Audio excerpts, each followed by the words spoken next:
Oke, warning. Nah, tidak ada orang yang suka warning. Tidak ada orang yang suka. Saya percaya tidak ada orang yang suka. Tapi pertanyaannya begini, saudara. Suka tidak suka ini seringkali muncul ya. Dan kita akan selalu punya reaksi pada saat ini muncul. Bagaimana kita bereaksi? Apakah mengabaikannya? Apakah menurutinya? Atau ya tidak, menganggapnya tidak ada dan seterusnya, berbagai reaksi yang berbeda. Tapi begini, saudara, warning itu tidak selalu buruk. Karena begini, secara umum begitu kita mendengar ada kata-kata warning, biasanya yang ada di kepala kita adalah something is wrong. Mengapa saya mendapat warning? Begitu kan? Secara normal begitu. Tapi nanti ada beberapa macam. Saya ambil contoh begini, saudara. Saudara buka Alkitab saudara itu di dalamnya banyak warning. Jadi pada saat kita membuka Alkitab kita, bukan hanya firman Tuhan yang berupa promises atau janji ya. Promise, janji itu kan banyak sekali. Kita menemukan janji banyak sekali di Alkitab. Tapi pada saat janji itu datang, seringkali bersamaan dengan janji itu muncul ada yang namanya warning. Saya kasih contoh begini, saudara. Saudara kalau beli handphone baru, katakanlah saudara beli handphone baru dan saudara buka handphone saudara, ada manual booknya. Di dalam manual book itu selalu ada promise, betul kan? Ada janji. Maksudnya misalkan saudara beli handphone baru dan saudara buka, di dalamnya di manual book ada janji-janji pabrik pembuatnya mengenai handphone tersebut. Contohnya, salah satu janji mungkin dikatakan, oke, handphone ini bisa digunakan untuk mengambil foto, mengambil video, kualitasnya demikian. Wah, segitu banyak janji. Tapi at least 1-2 warning pasti ada. Biasanya di belakang tuh. Apa warningnya? Contoh, jangan mengoperasikannya di dalam air. Nah, itu kan warning tuh. Bener kan? Tidak boleh kehujanan, itu warning. Itu bener kan? Suka nggak suka gitu. Nah, pada saat saudara melihat warning itu di manual book saudara, apa saudara marah sama pembuat handphone itu? Tidak, tapi justru kita seringkali bersyukur. Kenapa? Sehingga kita tahu, oh ternyata ini bisa diterima, semua promise itu diterima ya, asal yang namanya warning atau peringatan itu tidak dilanggar. Anggap maksudnya, saudara. Dan setiap warning yang dilanggar selalu akan ada yang namanya konsekuensi. Betul kan? Ada konsekuensi. Jadi demikian, Alkitab itu isinya bukan cuma janji, tapi ada warning. Sejak kitab Kejadian, manusia pertama diciptakan, ada warningnya toh. Semua buah itu boleh kau makan kecuali yang satu itu, buah pengetahuan yang baik dan yang jahat. Jangan kau makan. Itu kan warning toh. Ya, itu warning. Itu di Kejadian. Ya. Nah, sekarang kita lihat tentang warning ini. Ada beberapa macam contohnya. Misalkan begini, saudara. Nah, mengapa ada warning? Lalu apa tujuannya? Datangnya dari mana? Dan apa saja warning-warning yang kita harus tahu? Ya. Tadi kita sudah lihat Alkitab kita juga banyak berisi tentang warning. Dan tujuannya apa? Sekali lagi, saudara. Ya, sekali lagi, warning itu begitu itu muncul bukan berarti there is something wrong di dalam diri kita. Mungkin ada yang salah, tapi belum tentu karena ada beberapa macam. Contohnya ada warning ya. Pada saat itu muncul itu untuk mencegah kita sehingga kita tidak masuk ke dalam kesulitan. Contohnya begini, saudara. Saudara sedang mengemudi kendaraan saudara, lalu ada lampu di dashboard saudara yang biasanya tidak nyala, tiba-tiba nyala. Dan di lampu itu muncul tulisan low fuel. Itu warning toh. Pertanyaannya, bensinnya udah habis belum? Belum. Tapi sudah di warning. Supaya apa? Supaya tidak kehabisan. Jadi ada satu warning yang bertujuan untuk mencegah kita sehingga kita tidak masuk ke dalam kesulitan. Belum masuk. Tapi kita tahu jika itu diabaikan maka ada akibatnya. Akibatnya mogok. Tentunya seperti itu. Ada jenis warning lain yang diberikan kepada kita karena kita sudah masuk ke dalam satu kesulitan atau kita sudah melakukan satu kesalahan, maka diberikan warning.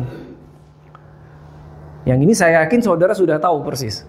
Saat kita melanggar sesuatu, kita mendapat warning atau peringatan. Apakah peringatan lisan atau tertulis, atau peringatan yang berupa yang biasa aja, atau peringatan keras karena kita telah melanggar sesuatu. Demikian pula kehidupan kekristenan kita. Pada saat kita melanggar sesuatu, Holy Spirit yang diberikan Tuhan di dalam diri kita akan mengingatkan kita, kayaknya nggak gitu, kamu sudah melenceng, dan seterusnya dan seterusnya.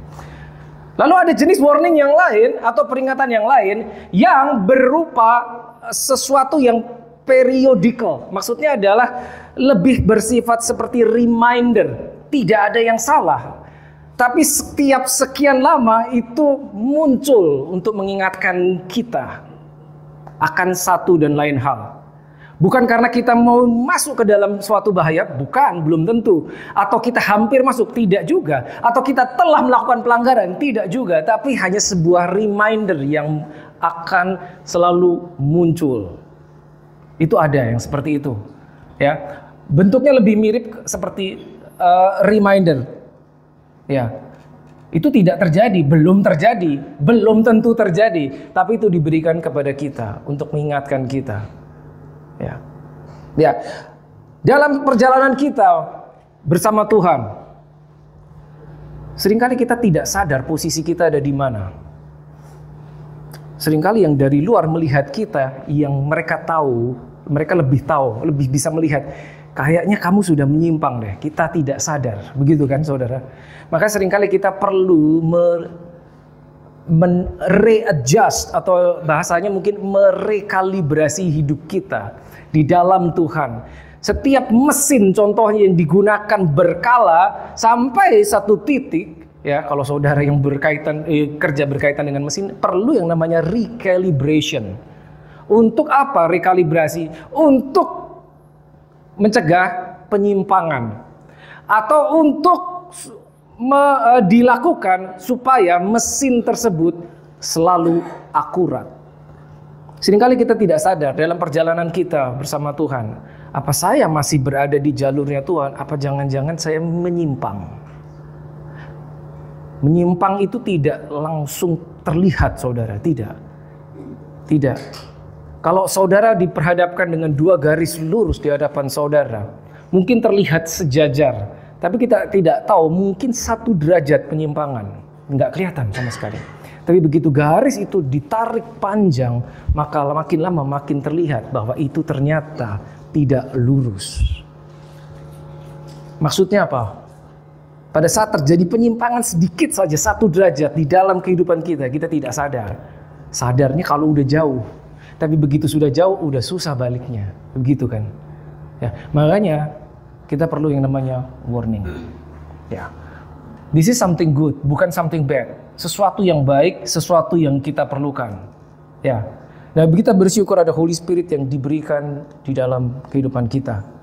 Sehingga salah satu perannya adalah mengingatkan supaya kita bisa mengkalibrasi kehidupan kita mengkalibrasi kelakuan kita. Apakah saya masih di dalam firman? Apakah saya sudah menyimpang? Nah, itu kelihatannya sederhana, tapi ternyata tidak sederhana, saudara. Tidak. Baik, mari kita lihat di Alkitab apa saja sebetulnya warningnya. Oke, tentunya kita tidak akan habis saat ini. Jika kita melihat dari kitab Kejadian sampai kitab Wahyu, kita akan banyak menjumpai warning demi warning bagaimana dan seterusnya.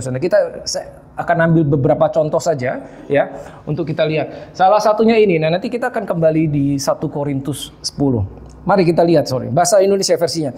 Sebab itu siapa yang menyangka bahwa ia teguh berdiri, hati-hatilah supaya ia jangan jatuh. Ini menarik sekali, saudara. Karena di dalamnya ada kata menyangka. Berarti orang bisa menyangka bahwa dia baik-baik saja. Tapi diperingatkan, ini Rasul Paulus. Hati-hati loh. Supaya ia jangan jatuh. Barang siapa menyangka teguh berdiri, berhati-hatilah supaya ia tidak jatuh. Tadi kita sudah bahas sedikit bahwa kejatuhan itu bisa, maksudnya begini, orang kalau jatuh tuh langsung terasa. Tapi ada jenis kejatuhan yang sedikit demi sedikit, sehingga pada saat dia proses sedang jatuh, dia tidak berasa. Dia tidak berasa bahwa sebetulnya dia sedang jatuh. Menyimpang dari firman, seringkali kita tidak terasa, saudara. tidak terasa. Karena biasanya itu dimulai dari hal yang tanda kutip terlihat sepele, terlihat kecil, nggak apa-apa. Banyak orang melakukannya juga. Hati-hati, jangan sampai kita jatuh. Karena begitu sudah jatuh, itu biasanya susah berdirinya. Kejatuhan si A, kejatuhan si B, banyak kita lihat di radio, TV, internet, terekspos. Oh, si A jatuh, kita bicara evangelis terkenal kelas dunia. Itu sudah bisa dikatakan itu adalah buahnya. Udah jatuh toh, baru diekspos. Pada saat dia mulai menyimpang kan tidak terlihat. Tapi terjadi penyimpangan mungkin sudah sekian tahun sebelumnya. Hanya tidak terlihat.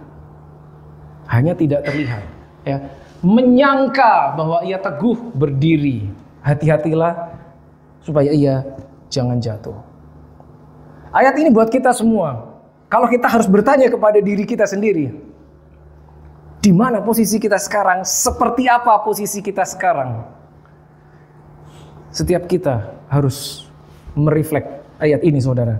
Oke, kita lihat yang lain. Ada banyak warning, saya ambil contoh. Ini juga salah satu jenis warning ya. Sadarlah dan waspada. Makanya dikatakan tadi berhati-hatilah. Waspada. Ya, tadi kita udah lihat at least 3 jenis warning.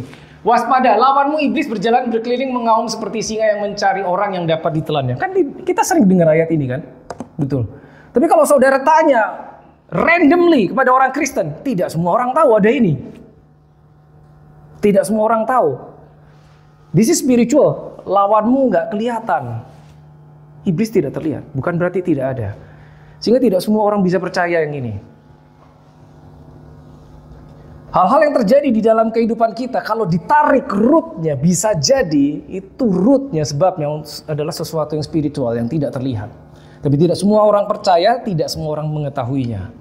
Ya, banyak yang mengabaikannya. Yes, banyak yang mengabaikannya. Lanjutnya, oke. Sedikit lebih cepat. Yakobus 4 ayat 4. This is another warning.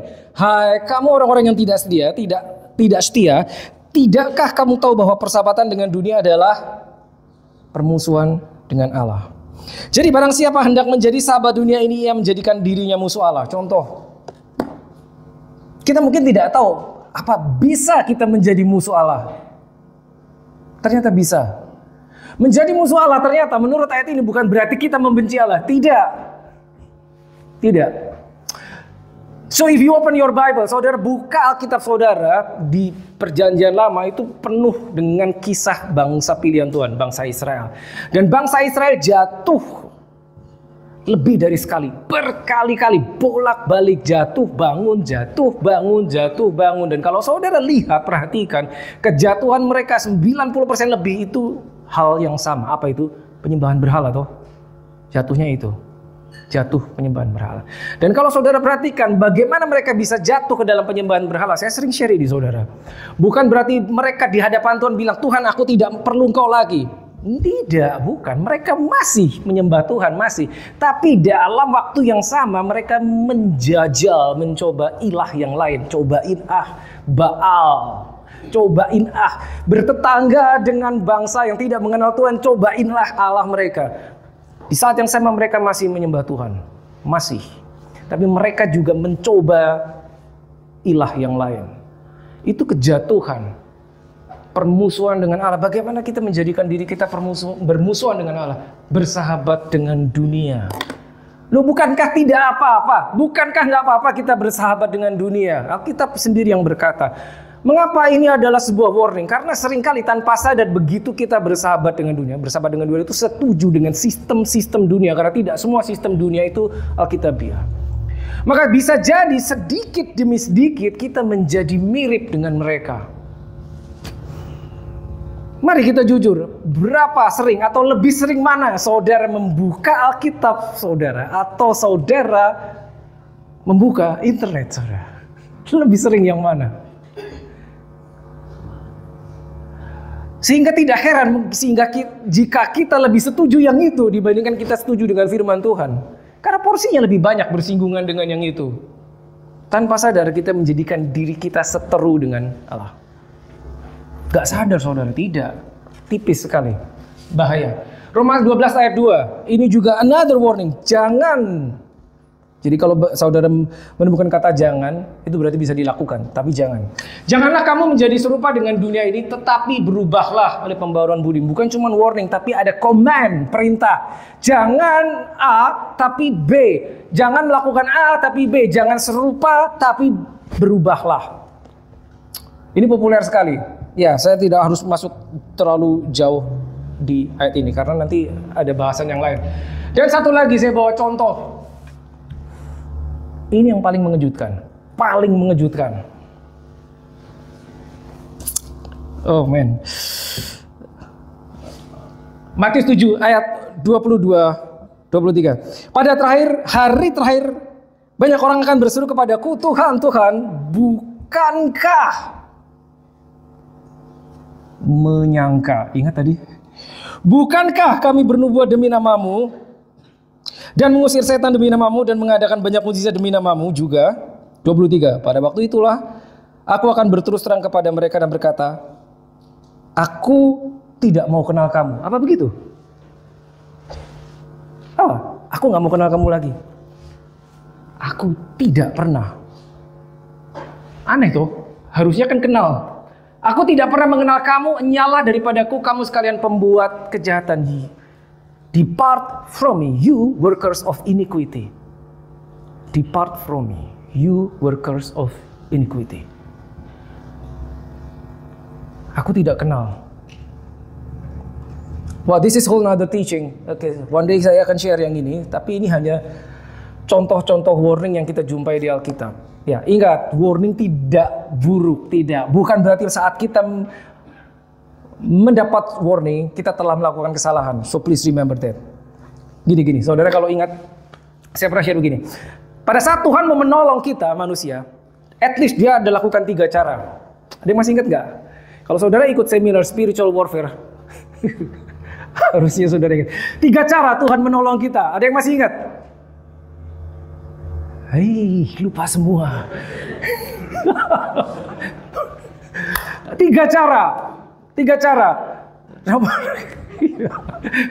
Nomor 1, bagaimana Tuhan menolong kita? Nomor 1 adalah mencegah supaya kita tidak masuk ke dalam satu bahaya.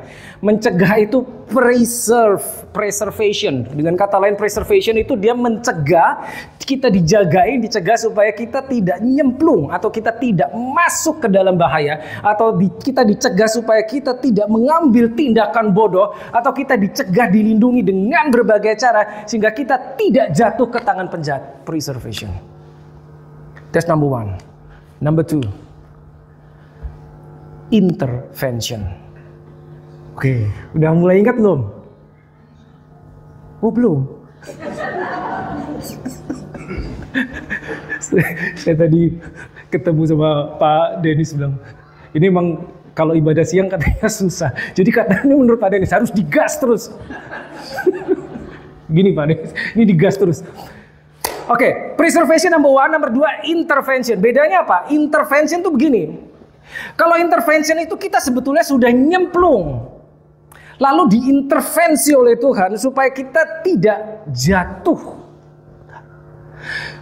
Bisa jadi kita melakukan satu deal yang keliru, terlibat dengan satu, katakanlah orang jahat, ya. Lalu diintervensi oleh Tuhan di tengah-tengah sehingga kita tidak habis-habisan, kita tidak jatuh, tidak binasa, tidak destroyed. Itu diintervensi, namanya intervention. Beda ya sama yang pertama. Pertama itu preserve, itu dijagain supaya kita tidak menyimpang, tidak sampai terlibat. Tapi kalau yang kedua, kita sebetulnya sudah masuk, tapi jangan sampai binasa, jangan sampai jatuh lebih dalam, jangan sampai mati, jangan sampai kehilangan semuanya, jangan sampai habis-habisan. Itu intervention. Yang ketiga, ada yang ingat? Nggak ingat juga. Yang ketiga ya adalah restoration. 3, preservation, intervention, dan restoration. Nah, kalau restoration itu kita sudah masuk, kita sudah habis, sudah kehilangan segala-galanya, habis sudah. Seorang yang pernah masuk di dalam pelayanan, mungkin luar biasa dipakai Tuhan dengan kaliber internasional. Entah siapa, katakanlah saudara atau adik contohnya. Tiba-tiba suatu saat dia melakukan satu kebodohan sehingga dia jatuh, kehilangan ministrinya, kehilangan keluarganya, kehilangan segala-galanya, kehilangan kepercayaan orang. Restoration yang dia butuh, bukan preservation, karena udah habis. Udah kehabisan semua, udah kehilangan semua. Dia perlu restoration. Tuhan bisa melakukan, bisa dengan membawa dia, dengan mengulang season di dalam hidupnya. Itu bisa dilakukan Tuhan. Seakan-akan dia diberi kesempatan kedua, dia bertemu atau berjumpa dengan satu season yang ternyata itu di-repeat oleh Tuhan, sehingga dia diberi kesempatan kedua untuk bangkit lagi. That is restoration. Seperti itu. Hubungannya apa ya saudara? Atau warning ini salah satu untuk mencegah itu. Itu intermezzo aja. Karena saya harus gas supaya pada ketiduran. Let's go back to 1 Korintus 10. First Corinthians 10. Oke. Ayat 1 dan 5. Oke, nah ini tadi kita buka pertama 1 Korintus 10 ayat 12. Nah, sekarang kita lihat the whole context 1 Korintus 10 ayat 5. Lihat. Aku mau, ini Rasul Paulus ya, supaya kamu mengetahui saudara-saudara bahwa nenek moyang kita semua berada di bawah perlindungan awan dan bahwa mereka semua telah melintasi laut. Ayat 2. Untuk menjadi pengikut Musa, untuk menjadi pengikut Musa, mereka semua telah dibaptis dalam awan dan dalam laut. 3. Mereka semua makan makanan rohani yang sama dan mereka semua minum minuman rohani yang sama, sebab mereka minum dari batu karang rohani yang mengikuti mereka, dan batu karang itu ialah Kristus. Ayat 5. Tetapi sungguh pun demikian, Allah tidak berkenan kepada bagian yang terbesar dari mereka, karena mereka ditewaskan di padang gurun. Oke, kalau kita baca ayat ini sekilas, seperti hanya berita aja tuh. Ya, saya rasa kalau saudara sudah sering ada di sini, saudara sudah tahu pada saat kita baca firman Tuhan, stop here and there and meditate, sehingga kita tahu apa yang penting. Ya, oke, perhatikan ini ya. 1 Korintus 10 ayat 1 dan 5. Ya, ini ya. Apa poinnya yang penting? Watch this. Ya. Tuh. Itu dia.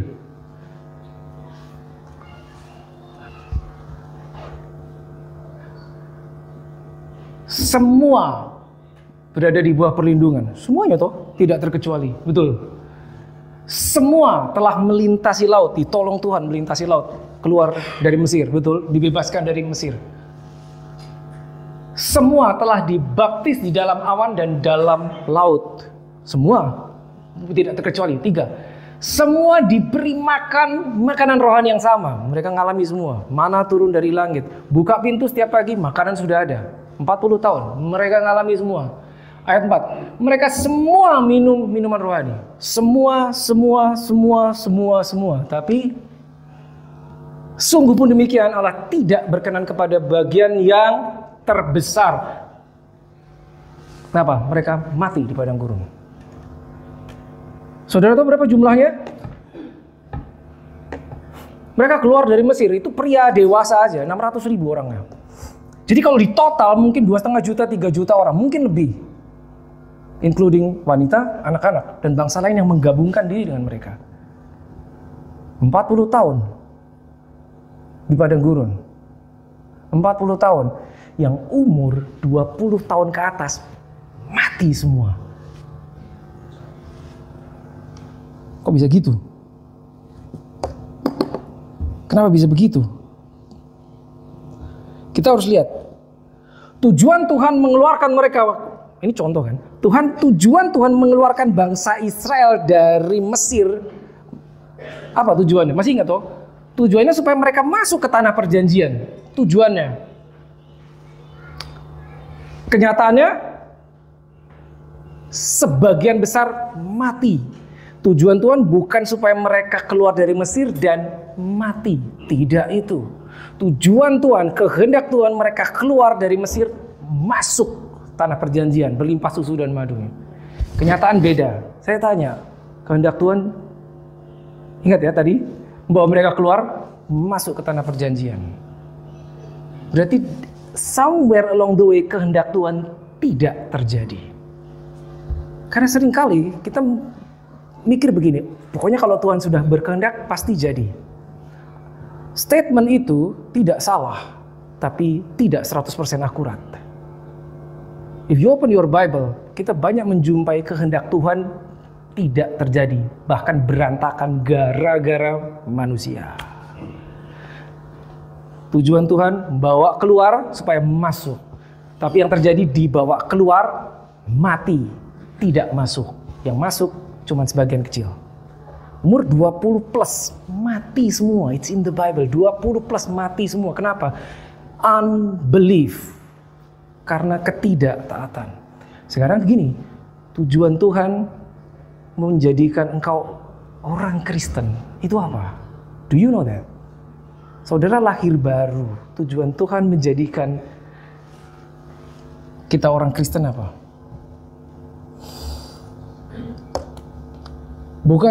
Bukan cuma memberikan tiket ke surga, tidak saudara. Lihat, 2 Petrus 3 ayat 9, yang B. Karena ia, huruf besar, menghendaki supaya apa? Jangan ada yang binasa. Kehendak Tuhan adalah semua orang tidak ada yang binasa. Melainkan apa? Supaya semua orang berbalik dan bertobat. Maksudnya apa? Semua orang selamat. Kehendak Tuhan seperti itu. Tapi apakah semua orang selamat? Sudah selamat? Pada kenyataannya tidak toh. Menghendaki supaya jangan ada yang binasa. Masih ada yang binasa. Tidak otomatis kehendak Tuhan terjadi. Tidak otomatis saudara. Come on, we have to grow. Tidak otomatis.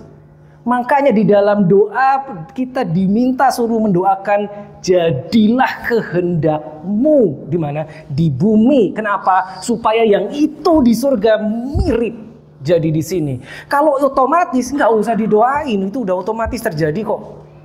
Makanya harus didoakan. Let your will be done here on this earth. Tidak otomatis. Tidak. We have to pray for that. Keep going ya. Lanjut. Oke. Ini kan yang tadi kan. Tadi sampai ayat 5. Sekarang kita lanjut ayat 6. Ya, 1 Korintus 10. Yang tadi kita sudah bahas 1 sampai 5. Sekarang kita lanjut.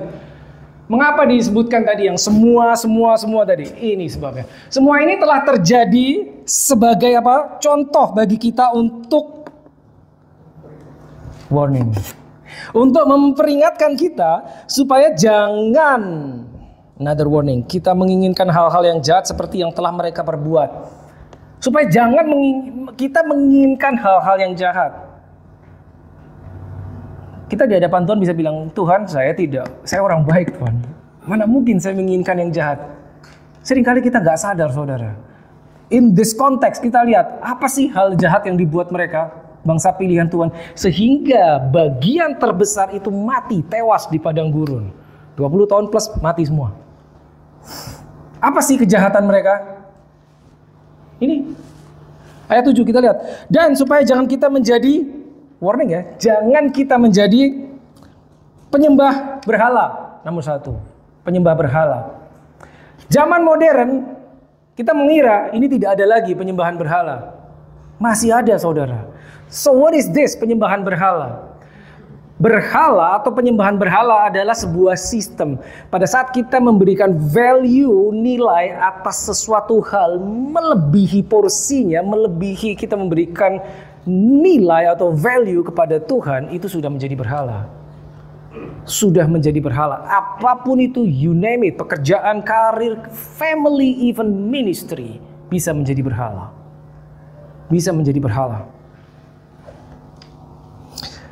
Supaya jangan kita menjadi penyembah berhala.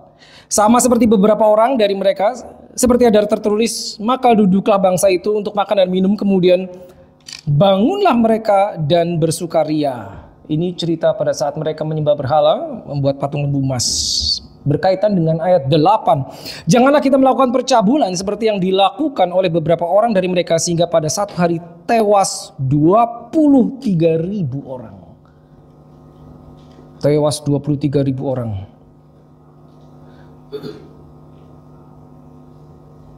Bangsa Israel sudah diberitahu oleh Tuhan, jangan engkau mengambil istri dari bangsa lain.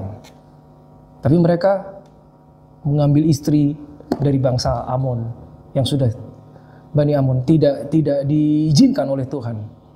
Sehingga mereka jatuh ke dalam penyembahan berhala. Itu dianggap perzinahan di mata Tuhan. Ya. 9. Dan janganlah kita mencobai Tuhan seperti yang dilakukan oleh beberapa orang dari mereka sehingga mereka mati dipagut ular. Mencobai Tuhan. Saudara tahu artinya mencobai Tuhan itu bagaimana? Mencobai Tuhan. Gimana sih mencobai Tuhan?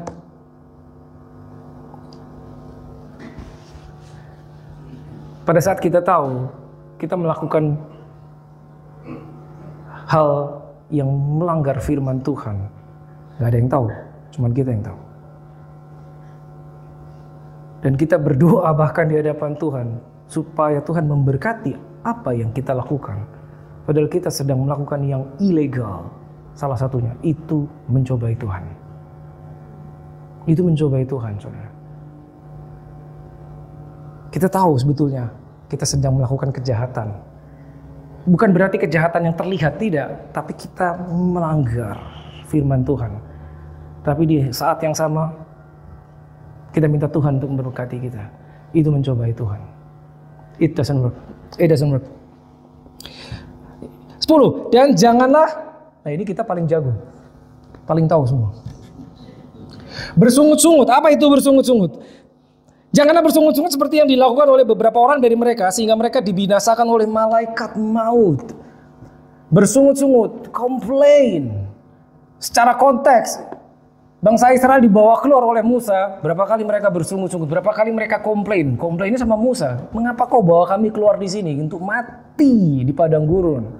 Tidak ada makanan, tidak ada air, dan seterusnya dan seterusnya. Complain and complain and complain. Murmuring. Bersungut-sungut. Lebih baik kita kembali ke Mesir. Kalau toh mati, di hadapan kita adalah kuali makanan. Think about this. Mendingan balik aja ke belakang.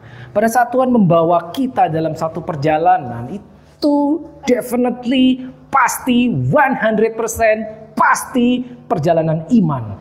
Karena that's how He works. Nah, iman selalu berurusan sama sesuatu yang tidak bisa kita lihat. Pada saat kita tidak melihatnya dan kita mengalami challenge, lalu kita komplain, Lord, why did you bring me out? Mengapa engkau bawa kami ke sini? Mengapa kau bawa aku? Itu bersungut-sungut Tuhan. Itu bersungut-sungut pada Tuhan. Ya, bangsa Israel melakukan itu. Tanpa sadar kita melakukannya. Ya. 11. Semuanya ini telah menimpa mereka sebagai contoh dan dituliskan untuk menjadi warning. Peringatan bagi kita yang hidup pada waktu di mana zaman akhir telah tiba. Sebab itu siapa yang menyangkanya, ini yang tadi, bahwa ia teguh berdiri, hati-hatilah supaya ia jangan jatuh. Itu dia, saudara. Sekali lagi, warning kita perlu. Pada saat itu dilakukan Tuhan, bukan berarti kita sedang melakukan kesalahan. Ingat, belum tentu. Kerap kali itu Tuhan lakukan supaya kita tidak menyimpang. Kita perlu recalibrate supaya akurasi kita tetap. Akurasi kita tidak berubah. Saudara, excuse me. Setiap penyimpangan sekecil apapun suatu saat akan berpotensi menjadi besar, berpotensi menjadi parah. Sehingga pada saat kita menyimpang sedikit, disitulah saat yang paling tepat kita untuk go back. Gitu. Nah, kita perlu warningnya di situ. Kita perlu warning. Nah, the problem is begini, saudara. Seringkali Holy Spirit tidak berbicara langsung kepada kita, hai, engkau telah menyimpang. Belum tentu seperti itu. Dia bisa bicara lewat orang lain. Dia bisa bicara lewat segala sesuatu. Lewat kejadian. Tiba-tiba saudara ketemu orang, tiba-tiba orang tersebut ngomong sama saudara, dan tiba-tiba saudara teringat something. Oh iya, aku diingatkan something.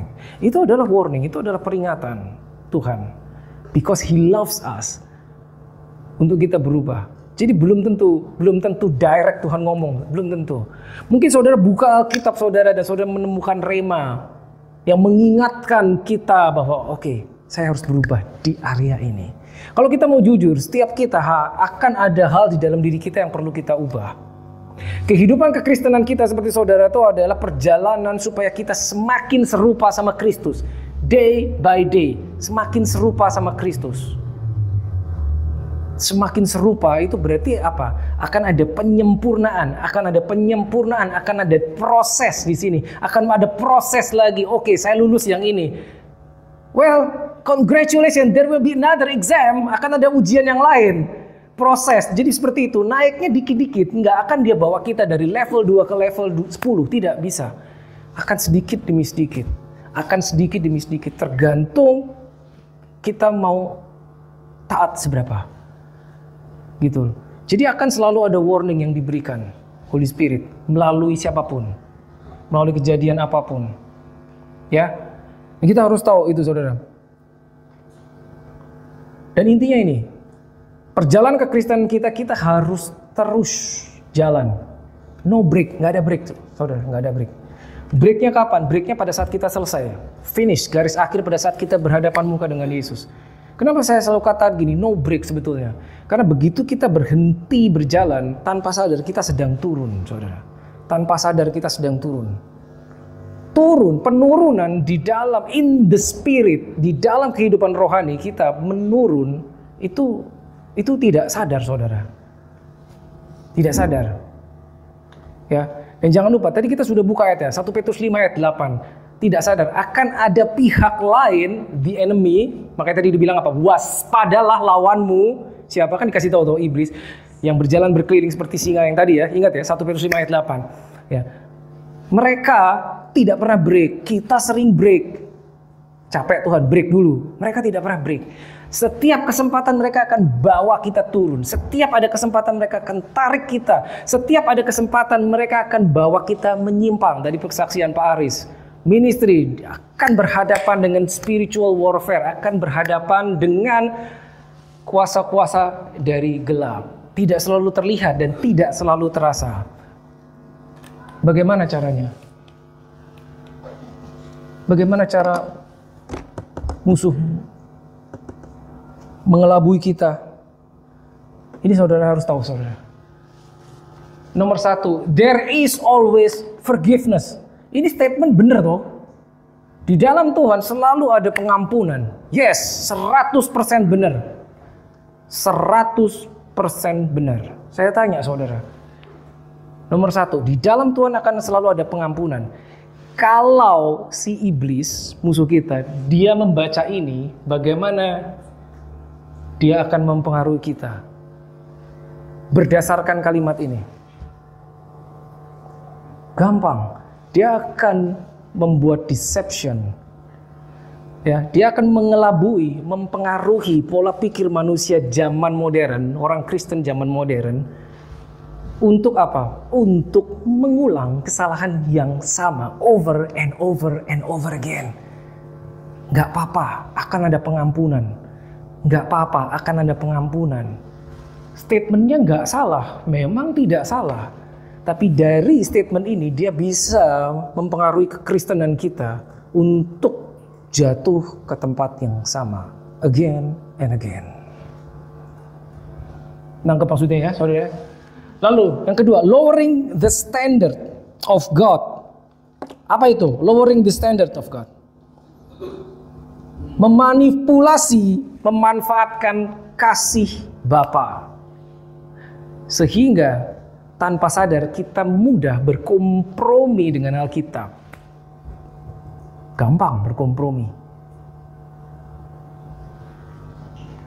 Sehingga standar Tuhan turun. Alkitab bilang, standar Tuhan tidak berubah. If you open your Bible, 2 Timothy 2:19, the standard of the Lord stands sure and He knows who are His. Standar Tuhan tidak pernah berubah. 2 Timotius 2 ayat 19. Tidak pernah berubah. Dan dia mengerti siapa yang jadi kepunyaannya.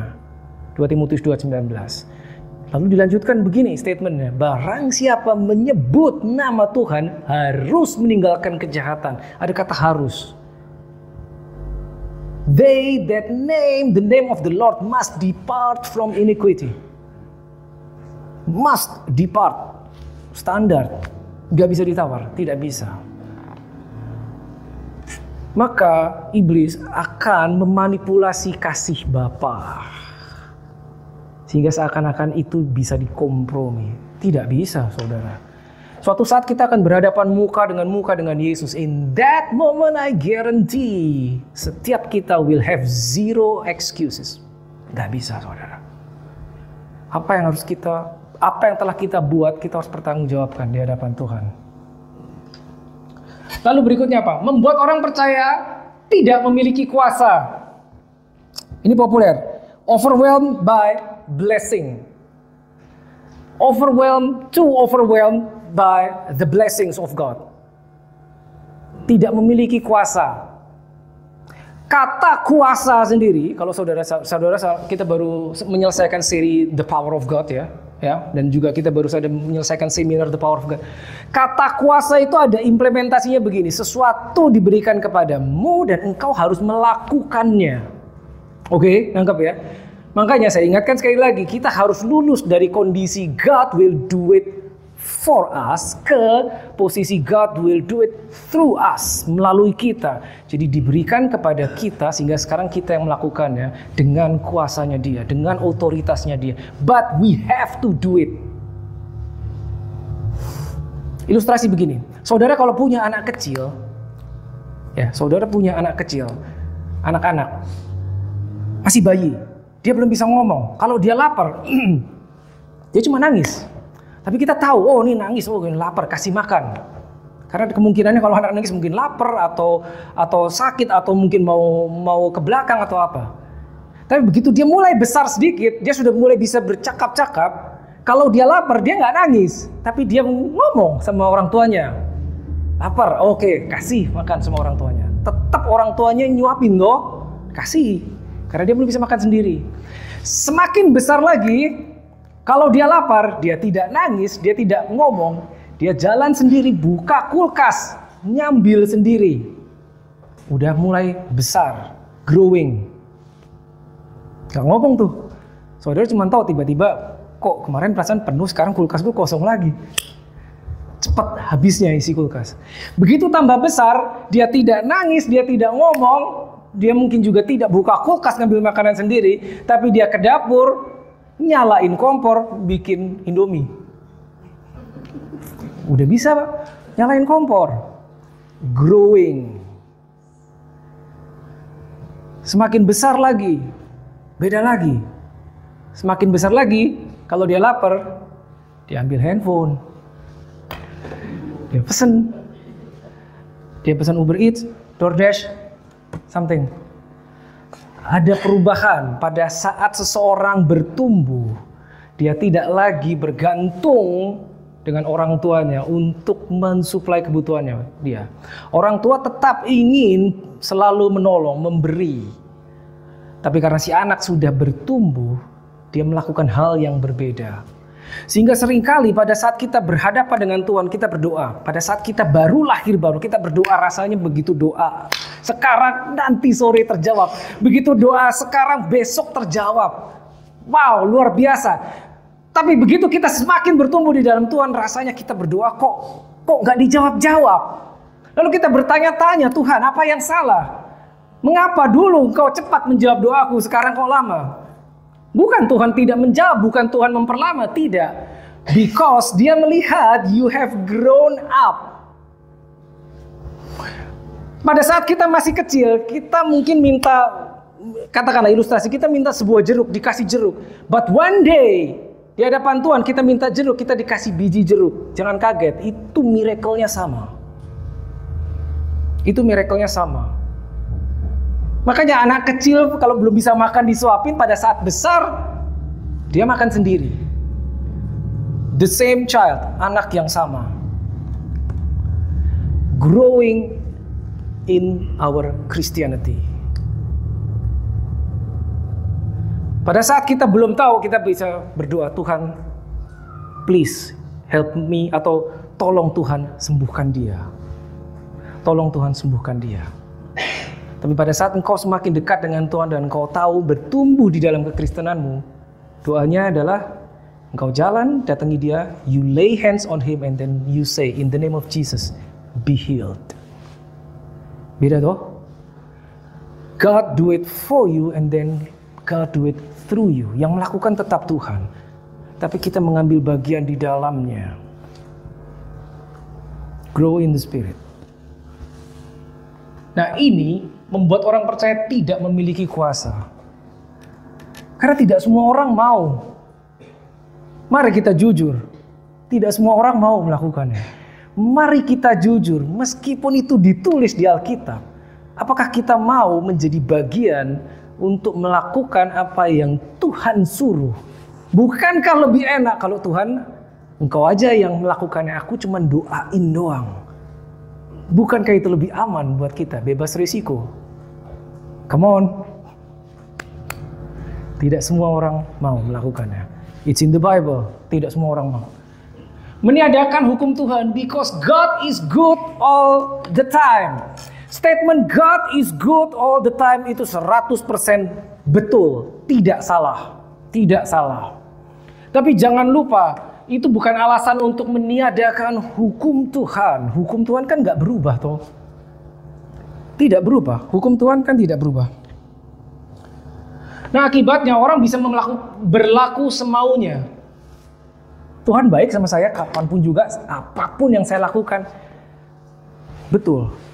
Itu betul. But remember, deception akan berkata gini, kamu boleh melakukan apa aja karena Tuhan tetap baik. Sehingga pada saat kita mulai melakukan hal yang tidak sesuai kehendak Tuhan, dalam tanda kutip semaunya, dan kita menerima konsekuensi dari apa yang kita lakukan, kita bertanya, Tuhan, bukankah Engkau baik? Mengapa aku mengalami ini? Tanpa sadar, tanpa kita tahu, kita mengalami karena itu adalah konsekuensi dari hal yang kita lakukan yang tidak sesuai firman-Nya. Kita tidak sadar karena kita dibutakan. Statement-statement benar akan kebaikan Tuhan ini benar. Tapi pada saat kita tidak tahu protokolnya, maka kita akan heran dan cenderung menyalahkan Tuhan. Last one. Pertanyaan yang sama. Mengapa? Gini, siapa saudara yang punya kenalan, kerabat, atau saudara, ya anggota keluarga yang belum lahir baru, belum kenal Tuhan. Dan saudara teringat sama orang itu dan saudara berharap, seandainya saja dia bisa mengenal Tuhan, seandainya saja dia bisa lahir baru. Siapa di antara saudara yang punya 1-2 orang dalam hatimu yang mana engkau ingin berharap orang tersebut lahir baru? Ada nggak? Ya, ada kan? Banyak kan ada. Nah sekarang begini, right here, right now, at this moment, ya. Saudara di tempat ini berarti saudara sudah mengenal Tuhan, berarti saudara lahir baru. Alkitab berkata, you've been saved by grace through faith. Dan itu bukan pekerjaan kita, itu pemberian, kasih karunia Allah. Betul kan? Kita tidak melakukan sesuatu, kita hanya menerima, percaya. Pertanyaannya gini, coba pikirkan sebentar, ambil waktu 10 detik pikirkan saat ini. Mengapa engkau yang lahir baru, bukan orang itu?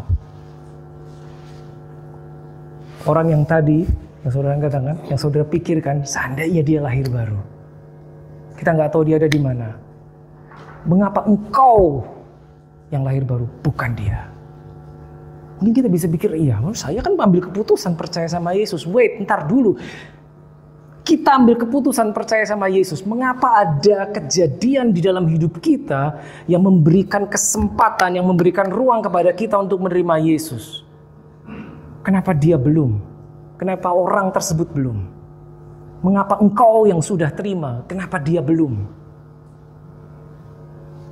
Pikirkan coba. Apa kita lebih baik? Tuh, belum tentu. Kita belum tentu lebih baik loh dari dia. Apa Tuhan lebih mengasihi kita dibandingin Tuhan mengasihi dia? Tidak.